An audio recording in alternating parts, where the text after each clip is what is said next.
Good afternoon. Hope it's nice where you are. It's nice here in West Lafayette. I hope everybody's awake after watching a game last night. It was a pretty exciting game. Be nice if the heat were a little more consistent, but that makes for more excitement. Okay, we're going to finish up a couple things on futures. And then we're going to go into some basics of options.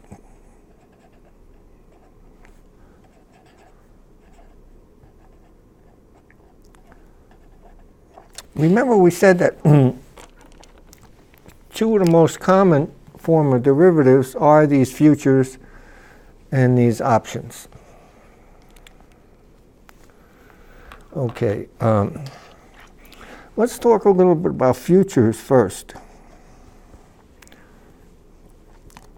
They have something called open interest. Let's say this is a definition.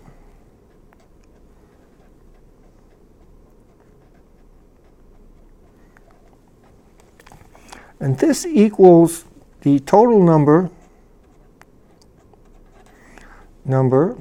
of futures contracts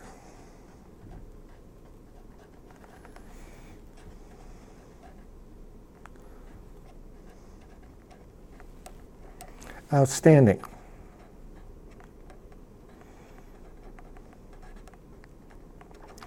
Now there is some confusion about this. Some books would define it as would take 1/2 of the buyer and seller. Others would just take for the seller of the contract. Now, we said the other day we said that futures are used to hedge risk.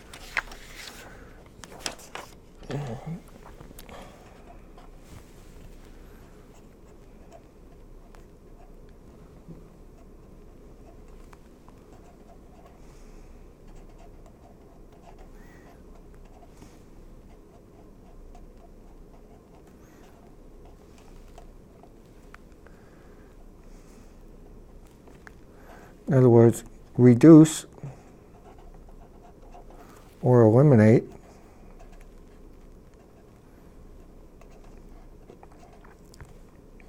risk. Like all derivatives, the basic idea is somehow to manage risk. Now, how do we use futures to manage risk? We'll talk about a couple of ways.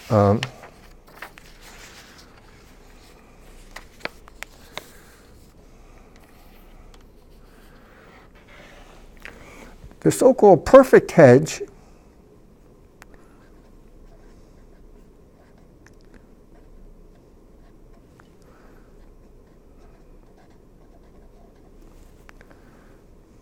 seeks to eliminate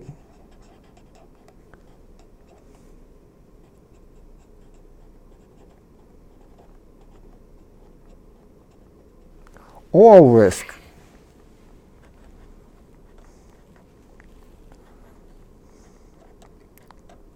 And we'll see how this does it. There are two basic types.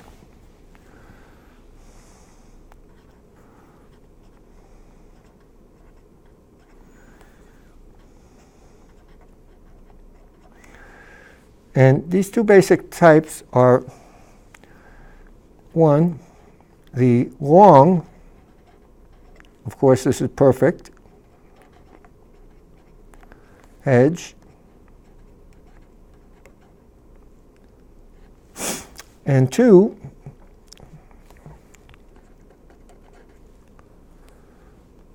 the short perfect hedge.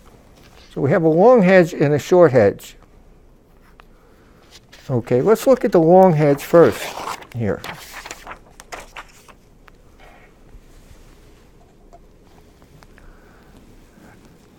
Let's look at this long hedge.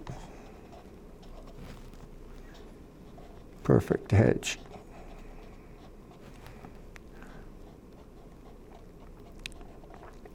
what do we do here?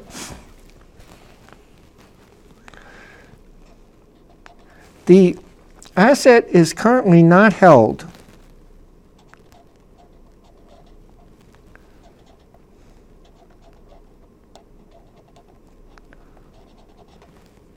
Not held.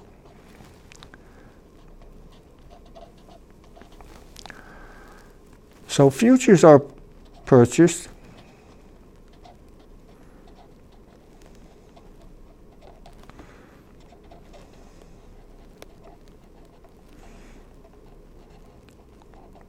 And we said that when we purchase a future, this is the long position.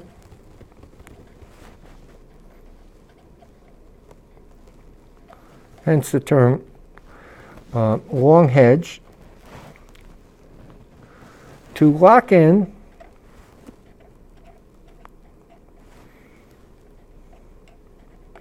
the current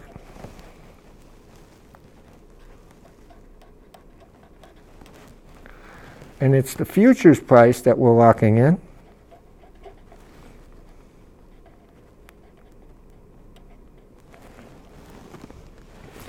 And this can be viewed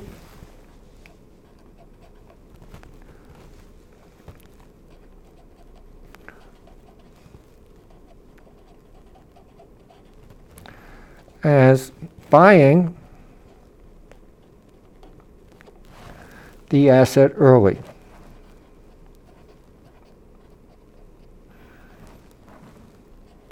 It has the same effect that if we were buying the asset at the futures price early. Of course, we only have to put up a margin account here for that. So we're buying on the, we're leveraging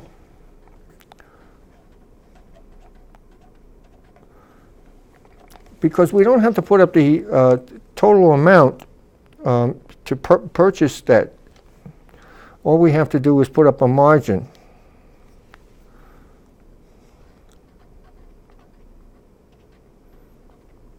Not total amount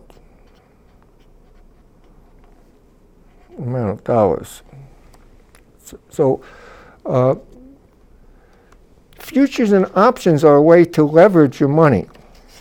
Now, leveraging can be very good if the market goes with you, but it also can be terrible if the market goes against you, as we have seen recently.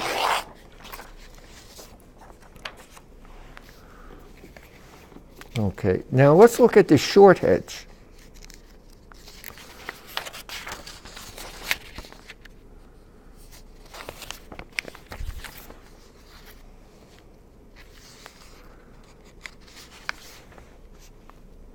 Wait a minute, I'm going the wrong way here. Bear with me, gang, I'm going the wrong way with these notes. Okay. There's the long hedge.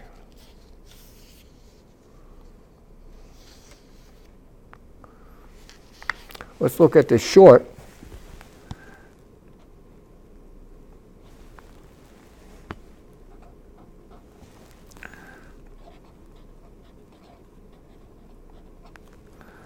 Perfect. Of course, this is a perfect hedge again. So-called perfect. It's not perfect, but that's it locks in here. Now, let's define this. Short hedge, you sell futures,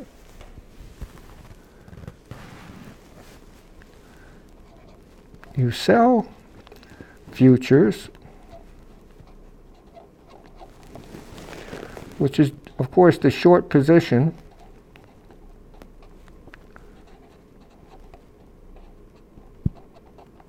The long position is for the buyer, the short position for the seller, while holding the asset.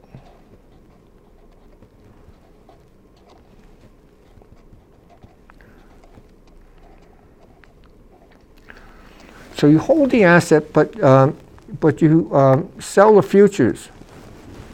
This can be viewed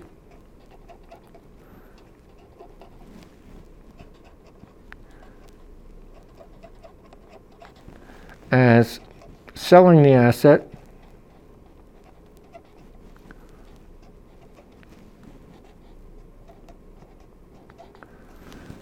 early. Of course, you're selling it at the futures price.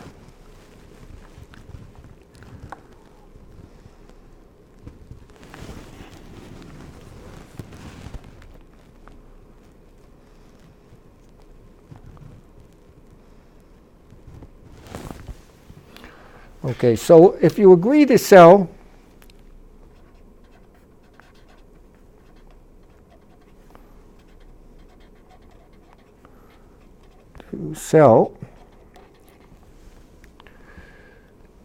at a unit price, and we'll say all these prices of F0, then even though the price goes down to Ft,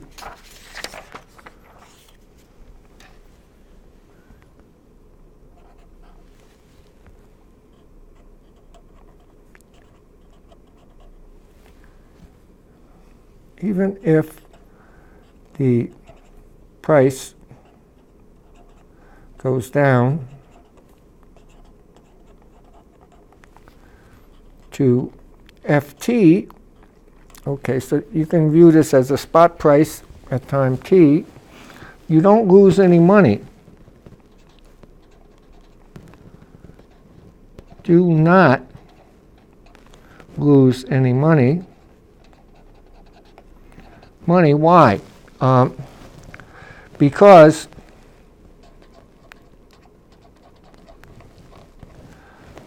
the quantity F0 minus Ft would have been added,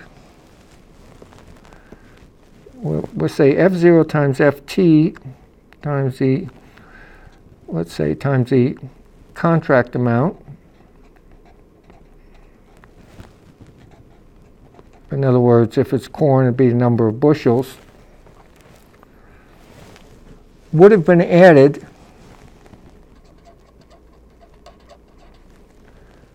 have already been added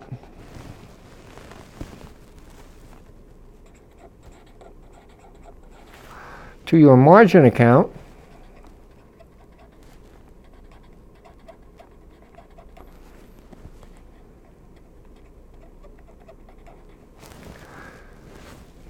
by the process of marking to market.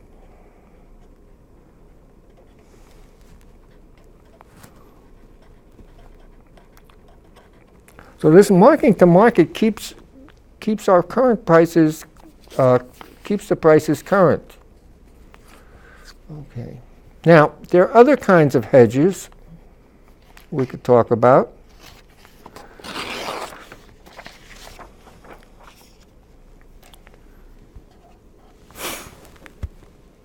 And the book talks about some of these. Some of these are a little more complicated, so I won't go into details.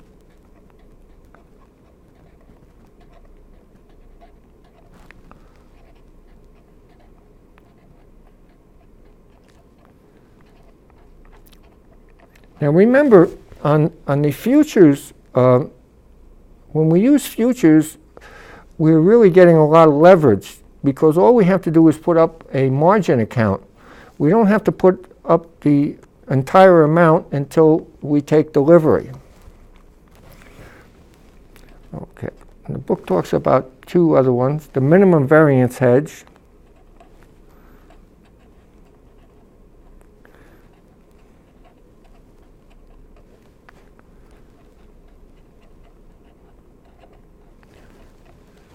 And this is in section 1010, page 283. 83.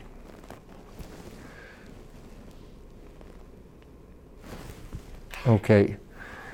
In this minimum variance hedge, you seek to minimize the variance in the final basis. Okay, what is this basis? This basis is the difference between this equals the difference between the spot and futures price.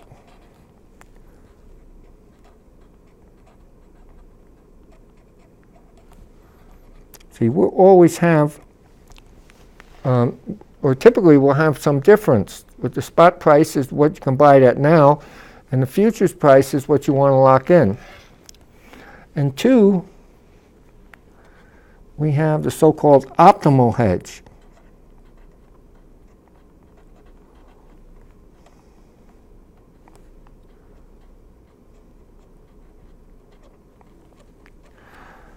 And this is in section 1011, page 285.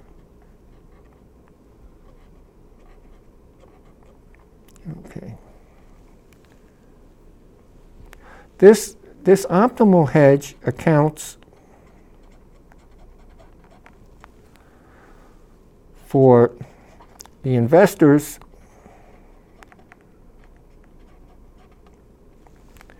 utility function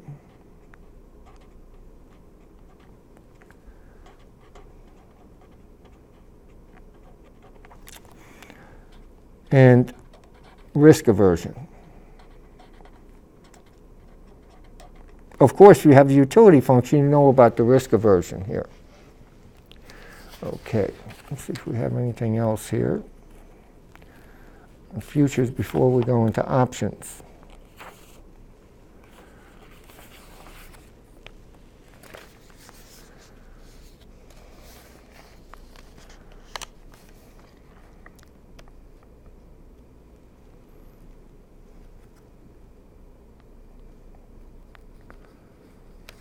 Okay, now let's talk about one other thing here. There's something called convergence.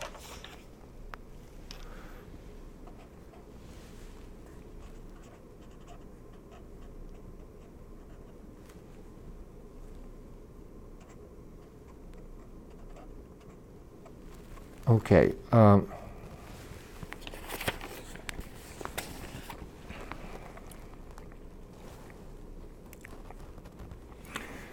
Because of marking to market,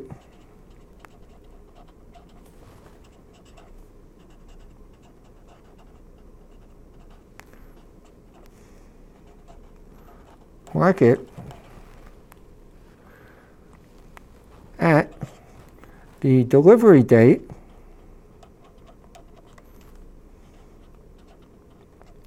in other words, at expiration, both the futures price and the spot price must be equal.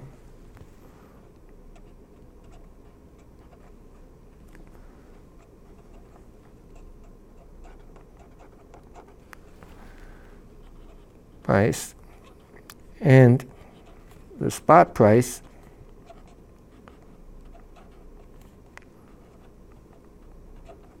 must be equal. Else there's an immediate arbitrage opportunity.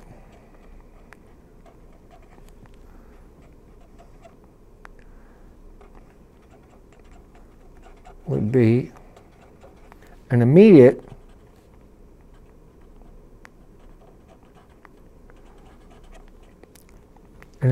chance to make an unlimited profit.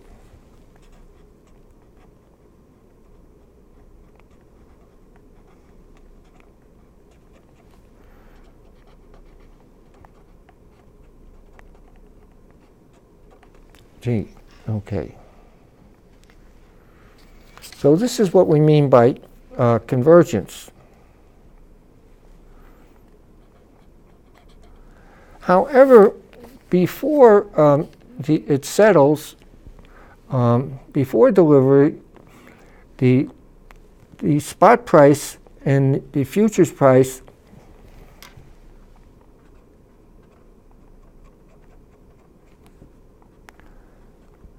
before, say, expiration or delivery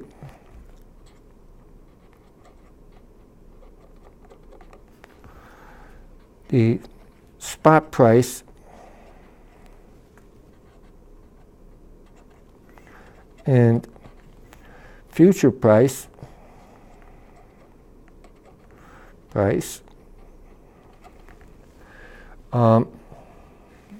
let's call that spot price S sub T, and in the futures price, this is 0. T is strictly greater than 0 and strictly less than the expiration date. We'll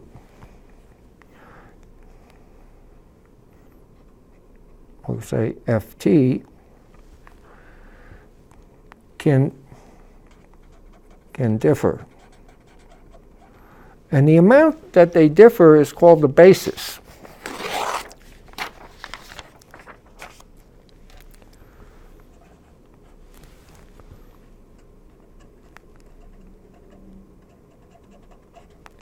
By which they differ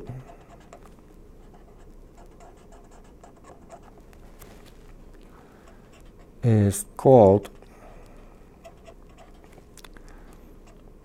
the basis. And we'll say that at time t, where the basis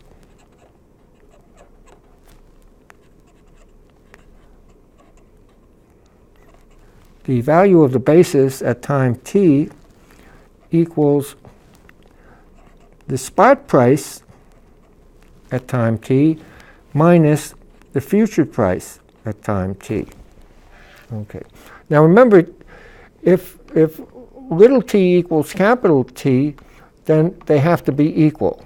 But before then, they don't have to be equal. Okay. We have anything else on this? No, that's good. Okay. Now, let's talk about options. I'll say this, another common form of a derivative here. Options. Okay, now let's look at some terminology.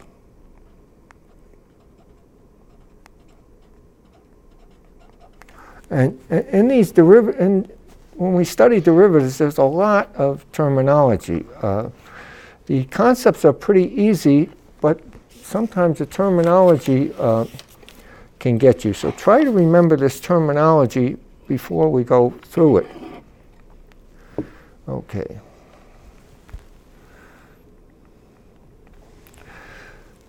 First, let's do this a little further.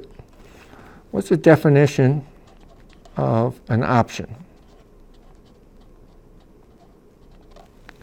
An option gives you the right, but not the obligation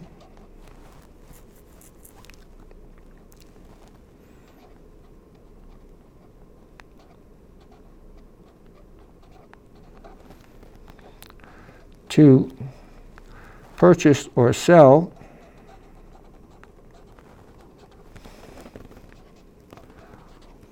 an asset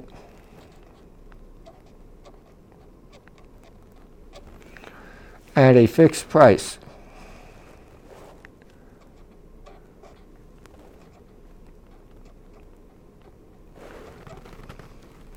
And this fixed price will be called the strike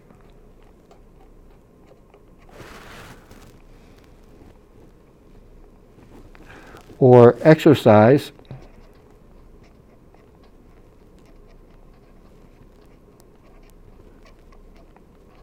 price. Okay.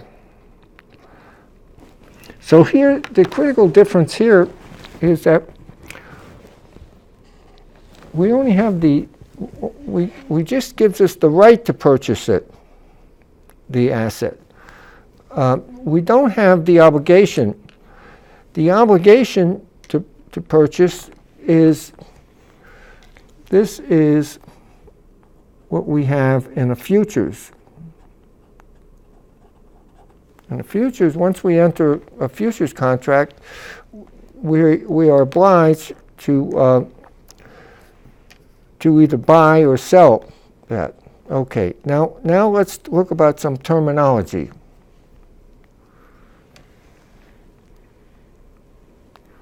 A call holder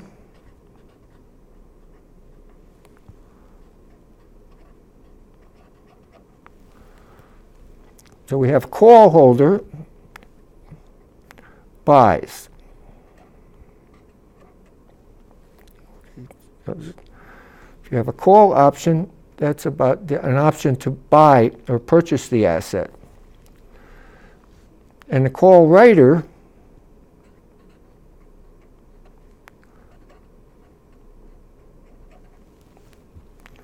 sells the option. And then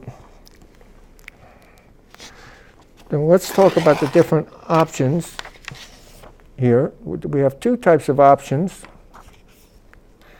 Two types of options.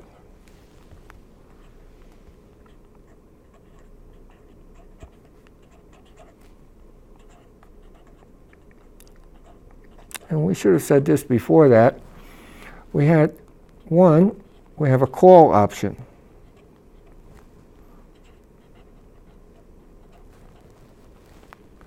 And this gives us the right to purchase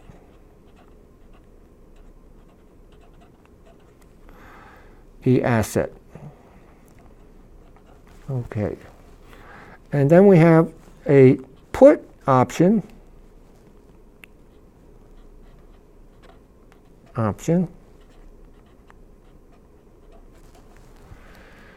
Gives us a right. This is the right to sell an asset.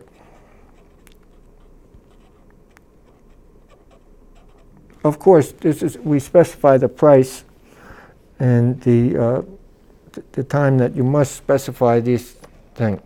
Okay. And remember, these options are on a strike price. We'll say at strike price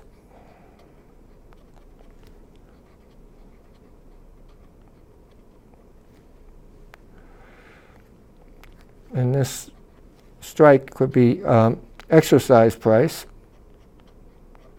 sometimes called price, equals K.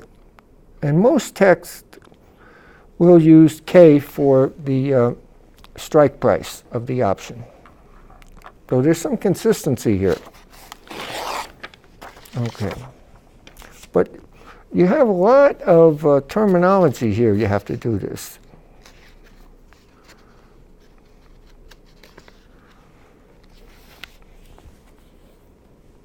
Okay, and you have two types of options. In terms of expiration dates, there are two types of options.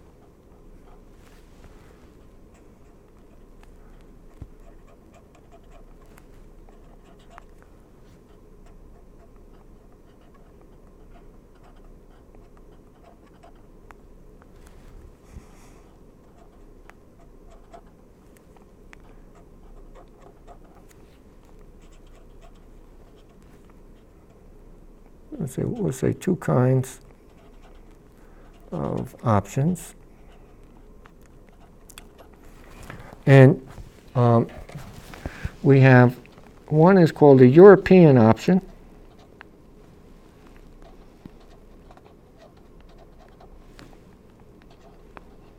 We have a European option.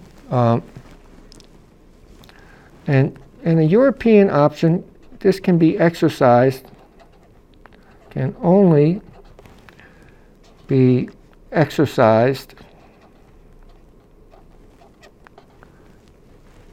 at maturity.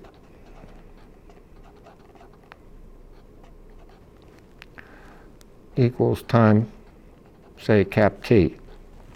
Okay. And the other type of option is called an American option. And both types of options are sold both in America and Europe, so it doesn't really matter.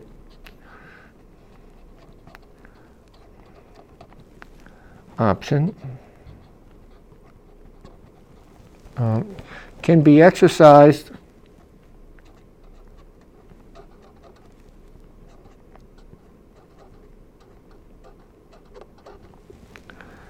at any time t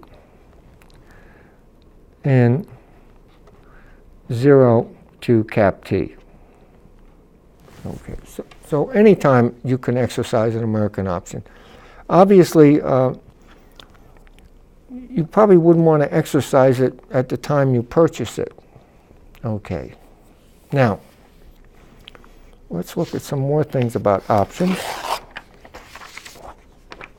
So the main difference between futures and options is the futures, you have the obligation to buy or sell. Options, you have the right to buy or sell.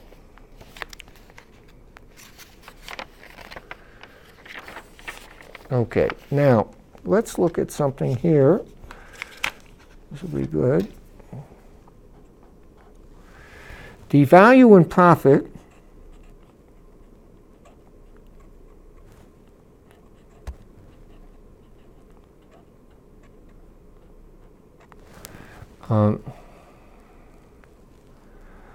and let's call the value here. Let's call it value. I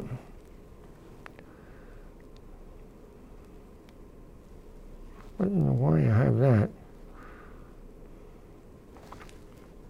Let's call it value C, and profit pi C. Okay, let's say CH, that counts for the call, and this H counts for the holder here.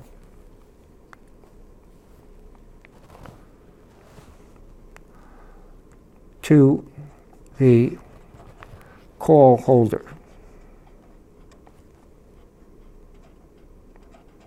So we say we hold a call, and the call holder is the person who buys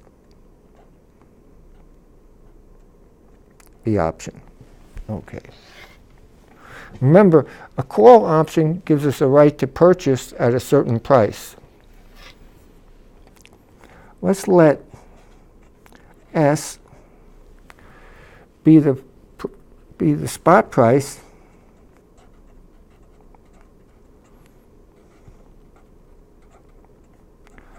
of the asset. So it's the underlying asset, of course.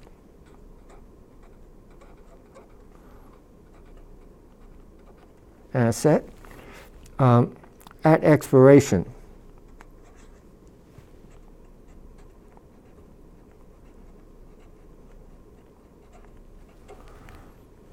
In other words,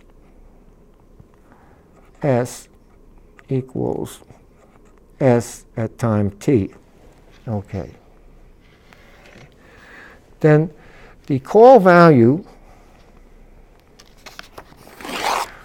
do this, then the value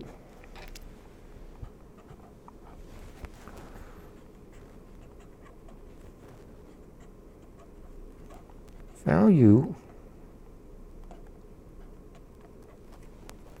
to the call holder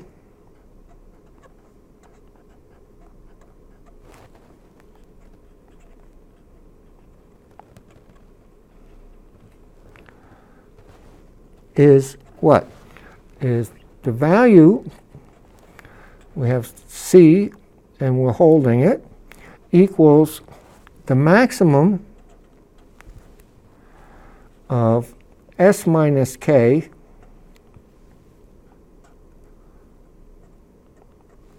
or 0. Okay, so why is this? That is,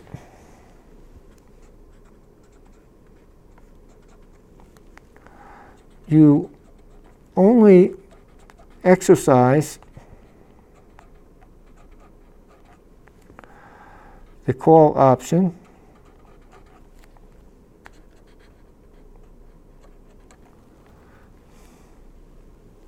if the asset price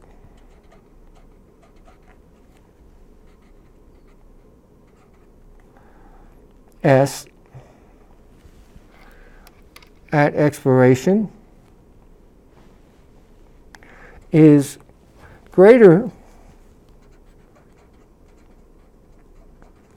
than the strike price.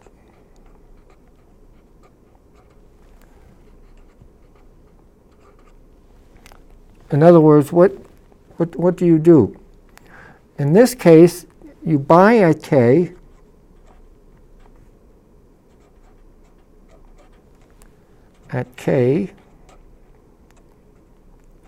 because you have a call option, and sell at S.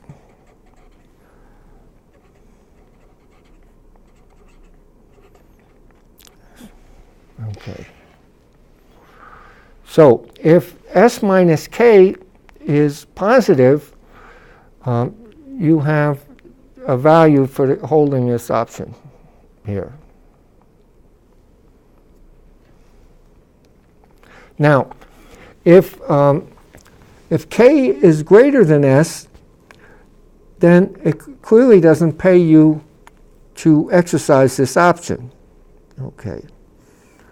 Because then you would be buying it at higher than the spot price. So that's why you get the 0 here. Now this is the so-called value of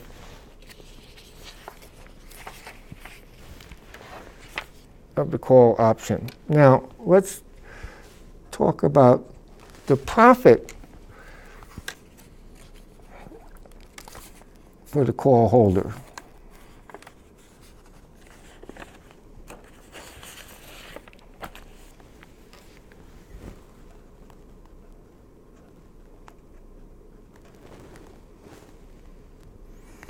And we're going to say that this is pi CH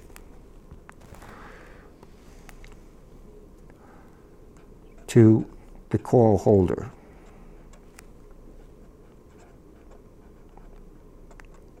Okay, now what is this here? We'll let OC equal the premium, or simply the price,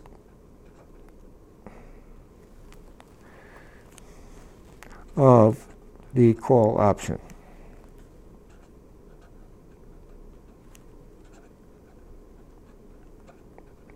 Because we have to purchase, if we hold an option, we have to purchase this option here. So then the profit, then the profit to the call holder is what? Now we have to take into account the price of the call option. So pi CH equals what? Equals the maximum of minus OC, okay, and S minus K minus OC. Okay. So the only difference here is instead of having a 0, we have the minus OCs here. So to make a profit,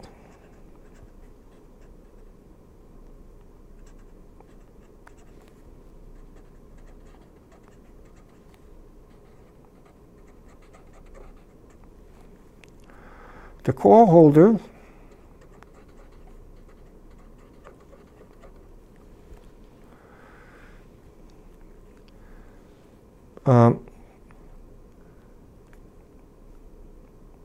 must have the case that S is greater than K plus OC. This implies then that S minus K minus OC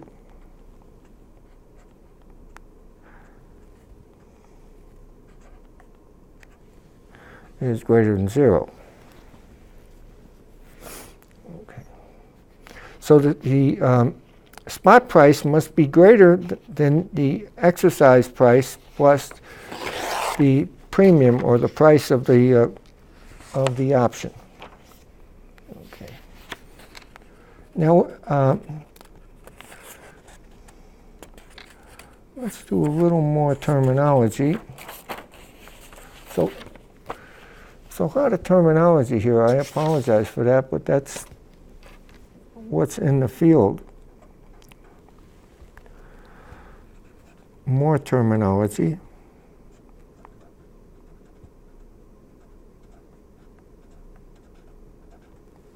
Okay. A call option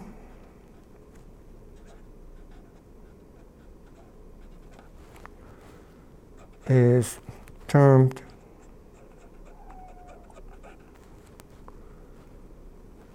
one, in the money,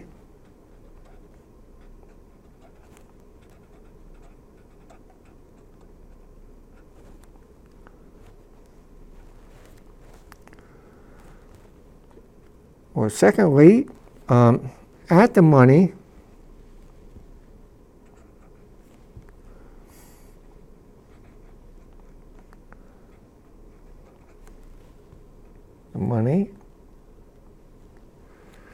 or out of the money,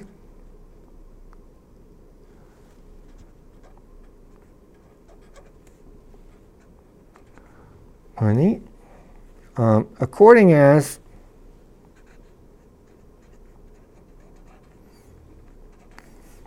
now this expression according as is a little awkward, but it's a common expression in quantitative methods and mathematics here. So we're in the money, at the money, or out of the money, according as we have the following. That you're in the money, 1, if S is greater than K. If S is greater than K, then you exercise the option.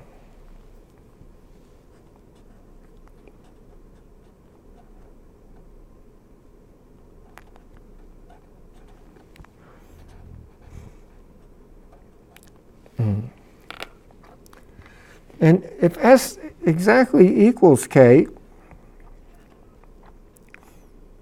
then we're called at the money. So it doesn't pay us to exercise the option. We can exercise it or not.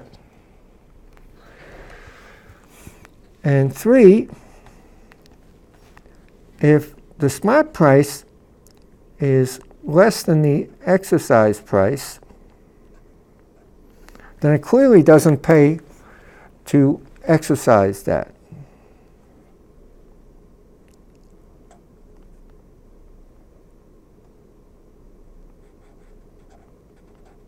So we say don't exercise. Okay. And this terminology applies at any time, but is usually taken at expiration. This terminology applies any time, but typically we use it at expiration. Okay. Down here.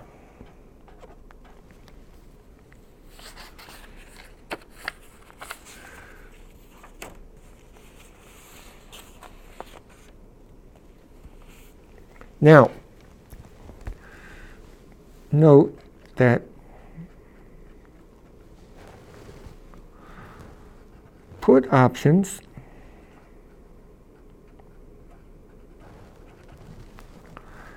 have the reverse terminology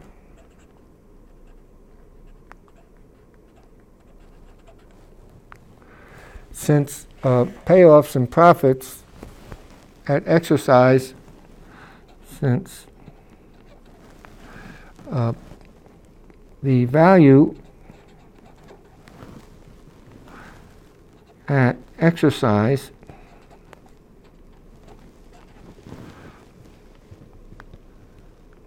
is positive,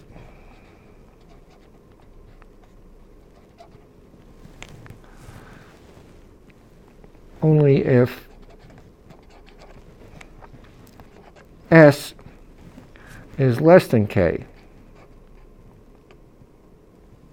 Okay. So because the put option gives us the right to sell, so we can sell it at K. And if the market price, the spot price is S, then we can buy it at S, sell at K.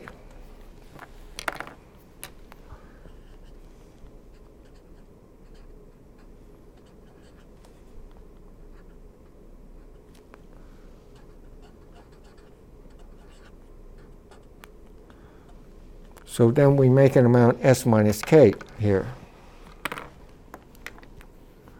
Okay. Now, I think we're finally going to get to some pictures here.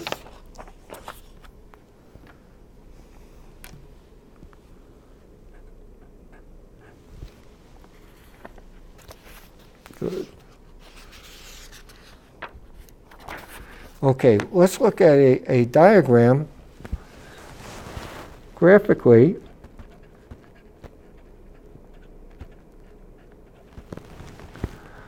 for a call holder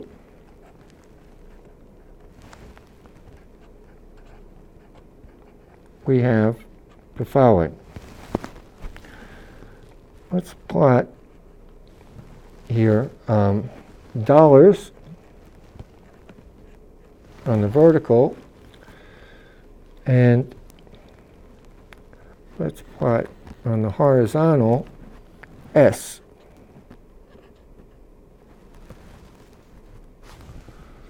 So, and we're most concerned with S equals ST. Okay. Now, what happens here? Remember we said that you only make money if your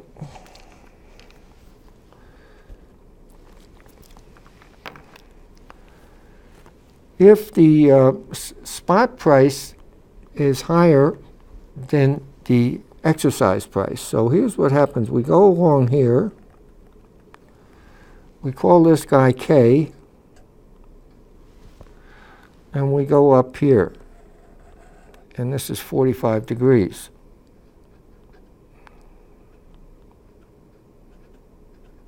Okay.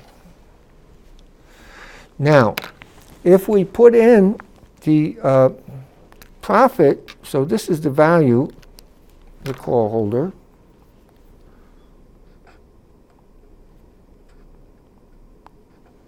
Now let's look at the profit for the call holder.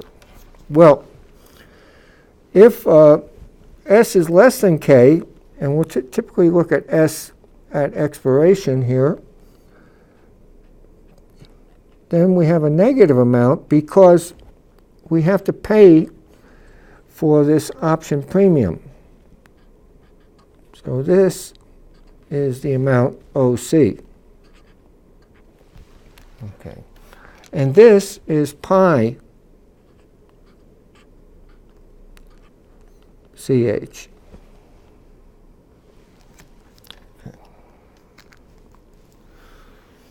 Now, these graphs are going to be really nice because we're going to be able to look at combinations. These are important for combinations. Okay, now what happens here? Notice what happens here.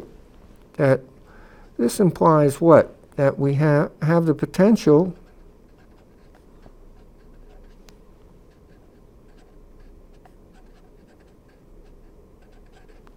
for unbounded gains.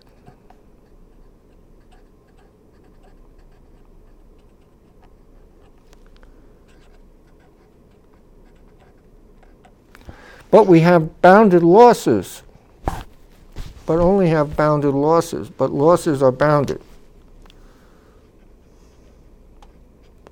Let's put a U there.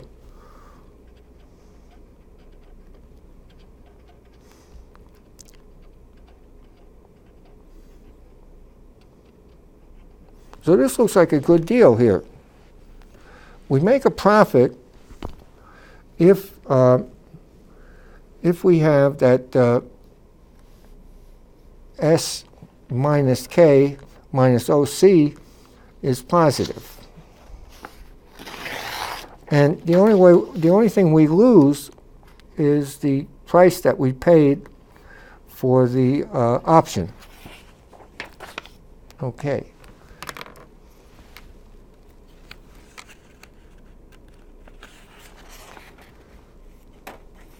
Now, let's look at the value and profit to the call writer.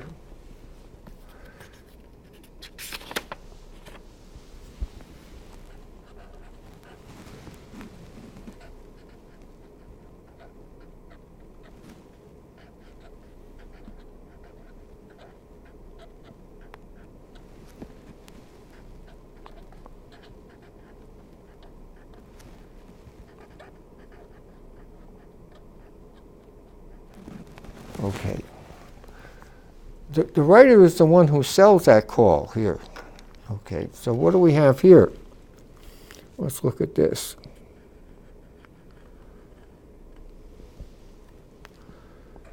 Let's do as before. Let's put dollars vertical and S horizontal, the spot price.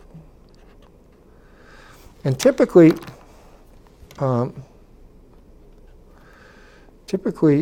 we're interested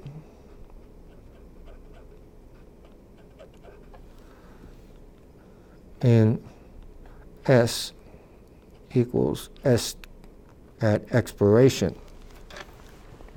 Is our main thing here. So what do we have? Here we have the K. We get 0 up to K. And then we start going down at 45 degrees.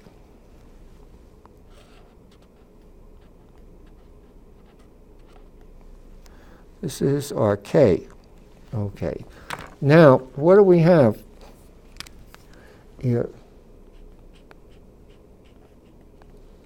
If we're less than K, then we're going to lose an amount equal to the call premium.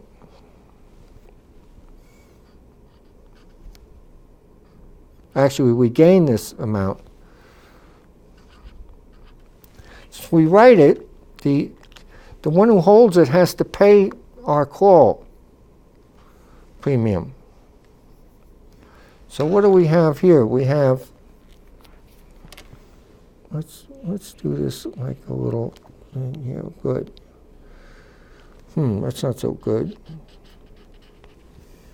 So this is V to the call writer, and this is pi to the call writer.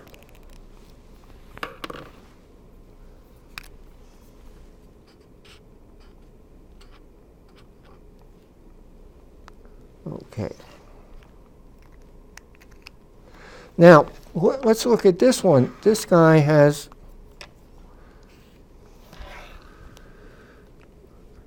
has the potential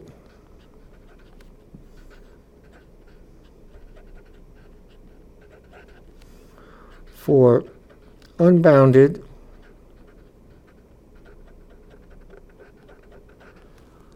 losses. Okay, so you might say, why would people write a call option? Well, they may think that the price of the asset, if this asset is a stock, say, is going to go down. So then they can easily pick up the premium of that. But also, if it goes up, they're in deep trouble here. Now,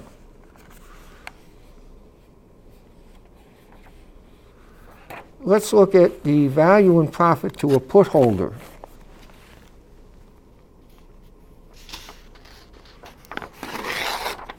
And I think this is a good place to stop. Let's stop here at the value and profit to a put holder. I think what I'm going to do is I'm going to try to finish making up the test tonight, and then I can discuss it tomorrow. So we should discuss the test before the vacation or the break. Okay, thank you very much. We'll see you tomorrow.